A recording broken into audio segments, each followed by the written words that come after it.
is going to be our little time period that we're going to talk about, our timeline, um, just so you guys can kind of get it straight in your head as to when things are happening and the order in which things are happening. So the French Wars of Religion begin in 1562. Obviously, we all know that this all started before 1562, but it started to become ahead, like in 1562. That's whenever it all kind of culminates and actually starts.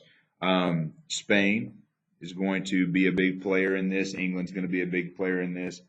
Um, with They're fighting back and forth as to who's going to have dominance of who's going to control dominance. There's going to be some some power flip flops here. Spain is going to come into this thing with a lot of power and a lot of momentum because they have a lot of money from the New World. But that money that's coming from the New World is going to eventually kind of almost be their downfall, and you'll see why that is whenever it comes to pass.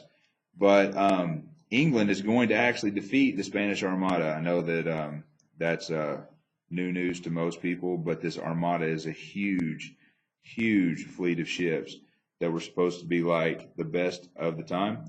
They carried huge amounts of ordnance and stuff like that. And in all seriousness, they're going to get beat up by the little guy, basically. A little bit further forward in that, the Edict of Nantes is going to recognize the rights of Huguenots in Catholic France.